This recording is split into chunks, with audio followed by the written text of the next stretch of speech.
السلام علیکم ورحمۃ اللہ تعالی وبرکاتہ۔ نحمده ونصلی ونسلم علی رسولہ الکریم، اما بعد فاعوذ باللہ من الشیطان الرجیم، بسم اللہ الرحمن الرحیم۔ ان اللہ وملائکتہ یصلون علی النبی یا ایہا الذین آمنوا صلوا علیہ وسلموا تسلیما۔ اللہم صلی علی سیدنا و مولانا محمد معدن الجود والکرم وآلہ الکرام وابنہ الکریم وبارک وسلم صلاۃ و سلاما علیک یا رسول اللہ صلی اللہ تعالی علیہ وسلم۔ تو جو بیان جاری ہے وہ ہے اپنی اولاد پر اور اپنے آپ پر وقف کرنا۔ اس کے کچھ مسائل اس سے پہلے بیان کیے گئے تھے۔ اب ایک سوال یہاں پر یہ شامل کرتے ہیں کہ اپنی صحت میں فقراء پر وقف کیا اور واقف کے ورثہ فقیر ہیں تو کیا انہیں دے سکتے ہیں؟ اب دیکھیں یہاں پر صحت کا لفظ استعمال کر رہے ہیں اور یہ آگے بھی بار بار آئے گا۔ اپنی صحت میں وقف کیا کا کیا مطلب ہے؟ یعنی مرض الموت سے پہلے وہ بیماری جس میں آدمی کا انتقال ہو جائے اس کو کیا کہا جاتا ہے؟ مرض الموت۔ اس میں آدمی کے تصرفات کا اعتبار نہیں ہوتا، کیونکہ اس کے ہوش اس میں سلامت نہیں رہتے اور کچھ کا کچھ بول دیتا ہے، اور کبھی ایسا ہوتا ہے کہ بعض لوگوں کو محروم کرنے کے لیے کچھ ایسی باتیں کر کے چلا جاتا ہے جس کی وجہ سے بعد میں لوگ تکلیف میں پڑ جاتے ہیں۔ اس لیے مرض الموت میں بہت سارے تصرفات کا اعتبار نہیں، تو اسی وجہ سے یہاں پہ جو لفظ استعمال کر رہے ہیں وہ صحت کا لفظ استعمال کر رہے ہیں۔ صحت یعنی اس کی تندرستی، مرض الموت سے پہلے جو تندرستی تھی اس میں اس نے فقراء پر وقف کیا، اور واقف کے ورثہ بھی فقیر ہیں، یعنی اس کے جو بھی وارثین ہیں وہ بھی فقیر ہیں، حاجت مند ہے، تو کیا انہیں دے سکتے ہیں؟ کیونکہ اس نے جو وقف کیا تھا تو اس نے مطلق کہا تھا کہ میں نے یہ فقیروں پر وقف کیا، اور یہ ذکر نہیں کیا تھا کہ میری اولاد میں جو فقیر ہے ان پر وقف ہے یا ان کے علاوہ دوسروں پر وقف ہے، کوئی تفصیل اس میں بیان نہیں کی تھی، صرف فقیروں کا تذکرہ ہے۔ تو جواب ہے کہ صحت میں فقراء پر وقف کیا اور واقف کے ورثہ فقیر ہوں تو ان کو دینا زیادہ بہتر ہے، کیونکہ وہ اس کے زیادہ قریبی رشتہ دار ہیں، یعنی اس کے خود وارثین ہیں، تو ان میں اگر کوئی فقیر ہے تو پہلے اس کو دیا جائے گا جو سب سے زیادہ قریبی رشتہ دار ہوں۔ مگر اس بات کا لحاظ ضروری ہے کہ کل مال انہی کو نہ دیا جائے بلکہ کچھ ان کو دیا جائے اور کچھ غیروں کو دیا جائے، یعنی کچھ اس کے وارثوں میں جو فقیر ہیں ان کو دیا جائے اور کچھ حصہ بچا کر دوسرے فقیروں کو دیا جائے۔ اور اگر کل دیا جائے تو ہمیشہ نہ دیا جائے کہ کہیں یہ لوگ یہ نہ سمجھنے لگیں کہ یہ انہی پر وقف ہوا ہے، کیونکہ خالی اولاد پر یا خالی والدین اولاد پر یا جو ہے کہ ورثہ وارثین میں جو فقیر ہوں صرف انہی پر تو اس نے وقف نہیں کیا، اس نے تو مطلق فقیروں کا ذکر کیا۔ تو فقیر وہ بھی ہو سکتے ہیں جو اس کے وارثین میں ہیں، اور اس کے وارثین کے علاوہ بھی دوسرے فقیر بھی مراد ہو سکتے ہیں، تو اس لیے تھوڑا ان کو دینا چاہیے، تھوڑا دوسرے فقیروں کو دینا چاہیے۔ آگے ہے کہ صحت میں جو وقف فقراء پر کیا گیا اس کا بہتر مصرف کون سے فقراء ہیں؟ وہی بات جو اوپر والا مسئلہ ہے کہ اولاد میں بھی اس کے وارثین میں بھی فقیر لوگ موجود ہیں، اور اولاد کے علاوہ وارثین کے علاوہ دوسرے رشتہ داروں میں بھی فقیر ہیں، اور دوسرے رشتہ داروں میں کچھ قریبی رشتہ دار ہیں تو کچھ دور کے رشتہ دار ہیں۔ پھر رشتہ داروں کے علاوہ پڑوسی ہیں، کچھ وہ بھی فقیر ہیں، حاجت مند ہیں۔ پڑوسیوں کے علاوہ کچھ دور کے لوگ ہیں، جان پہچان والے، وہ بھی فقیر ہیں۔ تو ان میں سے سب سے پہلے کس کو دیا جائے گا؟ تو جواب دیتے ہیں کہ صحت میں جو وقف فقراء پر کیا گیا اس کا مصرف اولاد کے بعد، یعنی سب سے پہلے اولاد کو دیکھا جائے گا۔ اولاد میں اگر کوئی شرعی اعتبار سے فقیر ہے تو اس کو آمدنی میں سے دیا جائے گا۔ تو اولاد کے بعد سب سے بہتر واقف کی قرابت والے ہیں، کہ اولاد تو سب سے زیادہ قریبی رشتہ دار ہو گئے، اس کے بعد واقف کے جو اولاد کے بعد سب سے زیادہ قریبی رشتہ دار ہوں گے ان کو دیکھا جائے گا۔ پھر اس کے آزاد کردہ غلام، یعنی قریبی رشتہ دار جو یہ فرمایا گیا، تو قریبی رشتہ دار کا مطلب یہ ہے کہ سب سے پہلے جو سب سے زیادہ قریبی رشتہ دار ہوگا اس کو دیا جائے گا، پھر اس کے بعد جو اس سے کم قریبی رشتہ دار ہے اس کو دیا جائے گا، پھر جو اس سے کم ہے، اس طریقے سے یہ ترتیب رہے گی۔ سب سے پہلے جو سب سے زیادہ قریبی رشتہ دار اس کو، پھر جو کم قریبی ہے، پھر جو کم قریبی ہے، اس طرح جو ہے کہ دیکھا جائے گا۔ پھر اس کے بعد جو ہے کہ آزاد کردہ غلام، یہ پرانے زمانے میں غلاموں کا رواج تھا، تو کبھی ایسا ہوتا تھا کہ غلام کو رکھا لیکن غلام کو کبھی آزاد کر دیتے تھے، تو جو آزاد کرتا اس کو مولا العتاقہ کہا جاتا تھا، یعنی آزاد کرنے والا آقا، تو اس کے بھی حقوق اس سے جو ہے کہ وابستہ رہتے تھے۔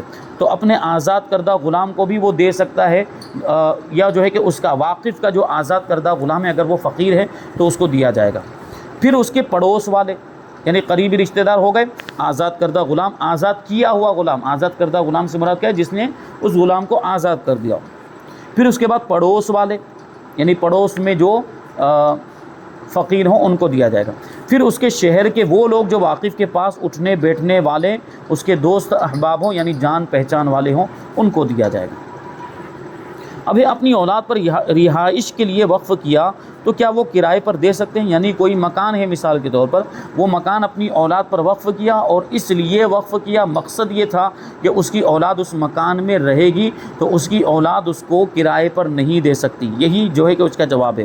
تو کہتے ہیں کہ اپنی اولاد پر مکان وقف کیا ہے کہ یہ لوگ اس میں سکونت یعنی رہائش رکھیں گے، اس میں رہیں گے، تو اس میں سکونت ہی کر سکتے ہیں، کرائے پر نہیں دے سکتے۔ اگرچہ اولاد میں صرف ایک ہی شخص ہو اور مکان اس کی ضرورت سے زیادہ ہو، پھر بھی کرائے پر نہیں دے سکتے۔ جیسے مان لیجئے کہ مکان میں 5 کمرے اور اولاد میں ایک ہی ہے، تو وہ ایک کمرے میں رہے گا تو اس کی ضرورت پوری ہو جائے گی، باقی کے 4 کمرے پھر بھی زیادہ بچتے ہیں، لیکن اس کے باوجود اس کو کرائے پر دینے کی اجازت نہیں، کیونکہ اس سے پہلے بار بار یہ چیز آ چکی ہے کہ جس مقصد کے لیے جو بھی چیز وقف کی جائے اس کو اسی مقصد میں استعمال کر سکتے ہیں، اس کے علاوہ دوسرے مقصد میں استعمال نہیں کر سکتے۔ اب یہاں پر جو مکان وقف کیا وہ رہنے کے لیے وقف کیا، سکونت اور رہائش کے لیے وقف کیا، اس کو کرائے پر نہیں دے سکتے۔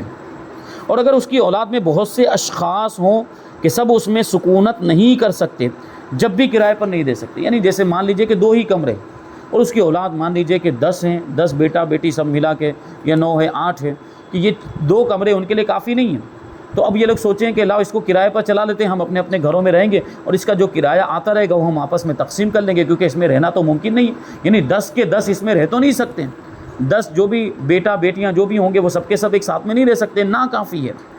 تو کیا کریں گے پھر؟ وہ کرائے پر بہرحال نہیں دے سکتے ہیں، تو پھر رہیں گے کیسے؟ سوال یہ، 2 ہی کمرے ہیں اور لوگ ہیں 10، تو جواب دیتے ہیں بلکہ باہمی رضامندی سے نمبر وار ہر ایک اس میں سکونت کر سکتا ہے۔ یعنی آپس میں وہ لوگ طے کر لیں گے، باری مقرر کر لیں گے کہ آج تمہاری باری، آئندہ کل تمہاری باری رہنے کی، اور پھر اس کے بعد تمہاری، یعنی ہفتے کے دن متعین کر لیں۔ 10 لوگ ہیں تو ان میں سے 2 کمرے ہیں تو 2 لوگ متعین کر لیں کہ 2 لوگ آج رہیں گے تو 2 لوگ کل رہیں گے، 2 لوگ اس کے بعد والے دن میں رہیں گے۔ اس طرح جو ہے کہ وہ باری مقرر کر لیں اور اسی طرح وہ اس میں سکونت کرتے رہیں گے، اس میں رہتے رہیں گے، اس کو کرائے پر بہرحال نہیں دے سکتے۔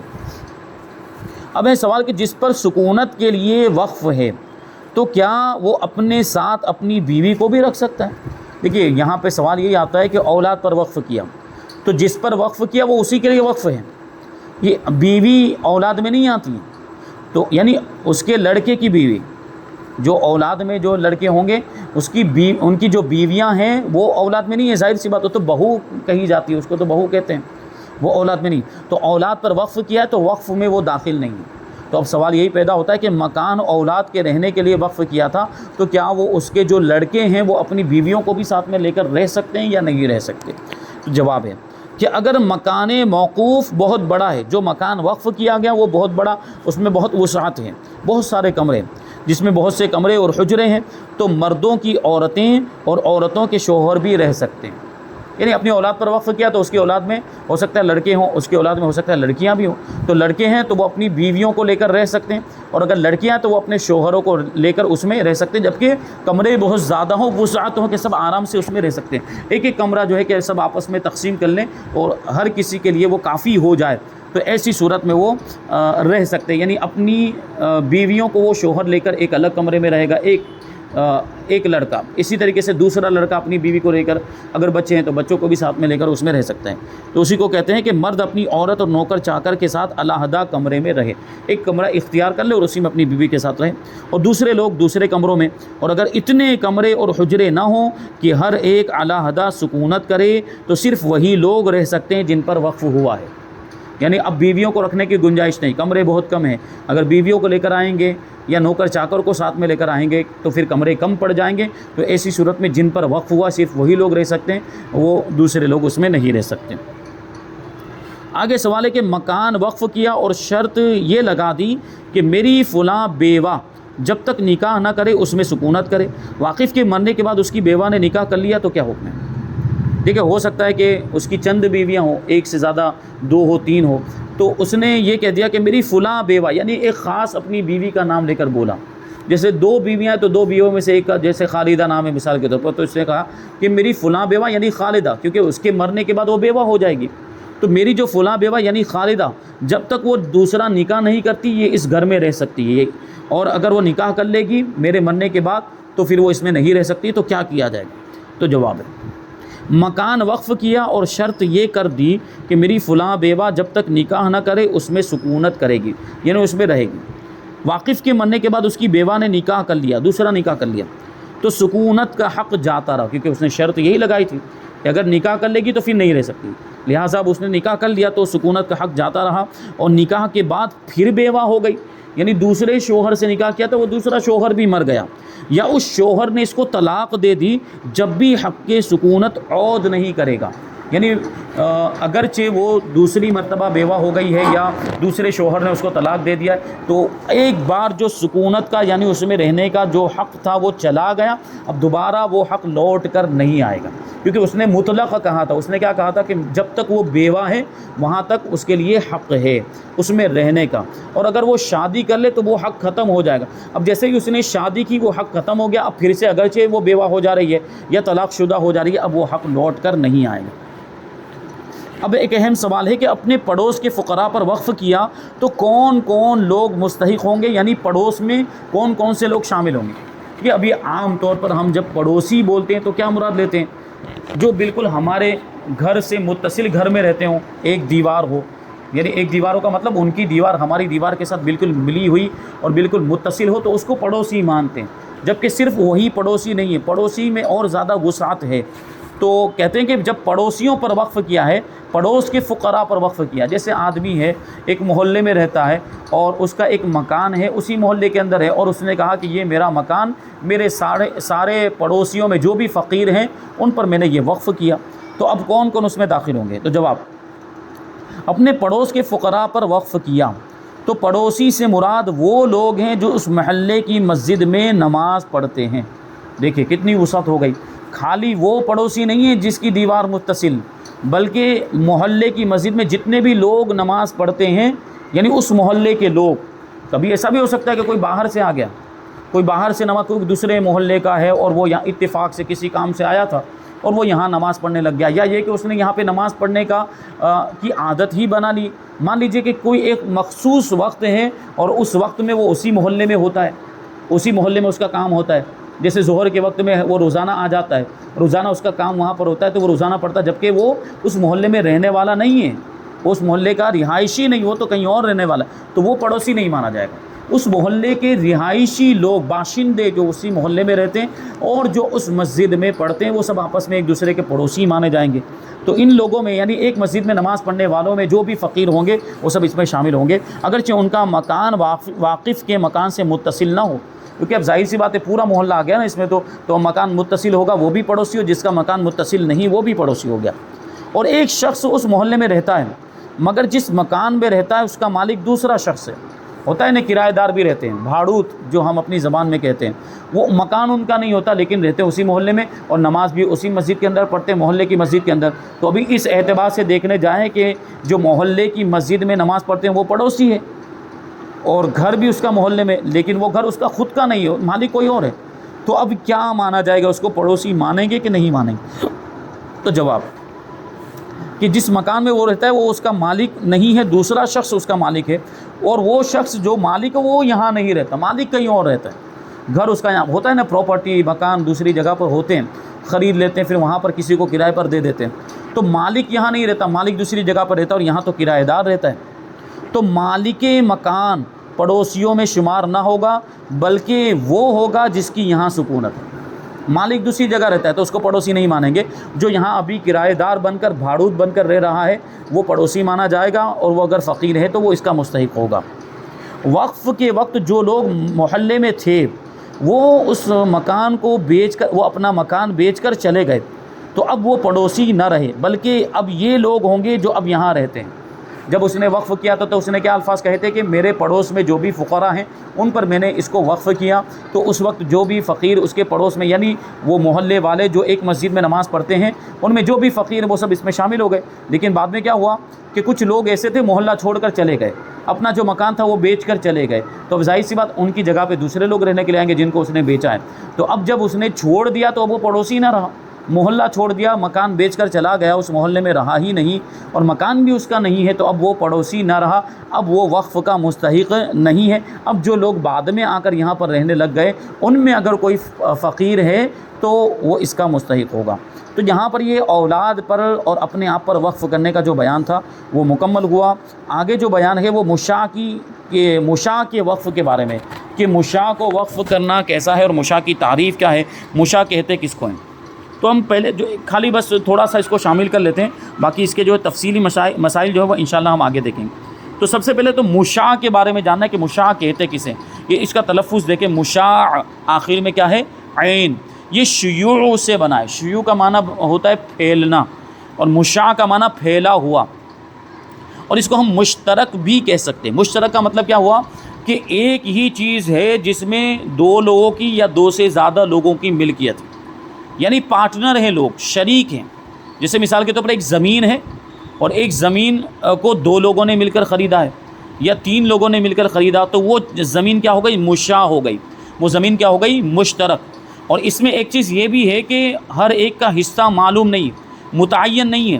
یہ زمین خریدی، آدھا حصہ اس کا ہے، آدھا حصہ اس کا، یہ تو معلوم، دو لوگوں نے مل کر خریدی، آدھا حصہ اس کا، آدھا حصہ اس کا ہے، لیکن کون سا آدھا والا اس کا ہے اور کون سا آدھا والا اس کا یہ نہیں معلوم. تب اس کو مشاع کہا جائے.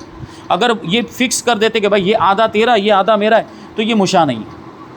ٹھیک ہے، آدھا اس کا آدھا اس کا یہ تو معلوم، لیکن کون سا آدھا اس کا ہے کون سا آدھا اس کا یہ نہیں معلوم، تو اس کو مشاع کہا جائے گا. اور یہاں اسی کی بات چلے گی. تو سب سے پہلے مشاع کے بارے میں فرماتے ہیں کہ مشاع اس چیز کو کہتے ہیں جس کے ایک جزو غیر متعین کا یہ مالک ہو اور دوسرا شخص بھی اس میں شریک ہو، یعنی دونوں حصوں میں امتیاز نہ ہو. ایک آدمی ایک حصے کا مالک ہے اور اس کا حصہ متعین نہیں ہے، اور دوسرا آدمی دوسرے حصے کا مالک ہے اور دونوں حصوں کے درمیان کوئی امتیاز نہیں ہے کہ یہ اس کا ہے یا یہ اس کا ہے. جو ابھی میں نے سمجھایا، جیسے میں نے زمین کی مثال دے کر سمجھایا کہ دو لوگوں نے مل کر زمین کو خریدا، ایک کا آدھا حصہ دوسرے کا آدھا حصہ ہے، لیکن کون سا آدھا کس کا ہے کون سا آدھا کس کا یہ نہیں معلوم.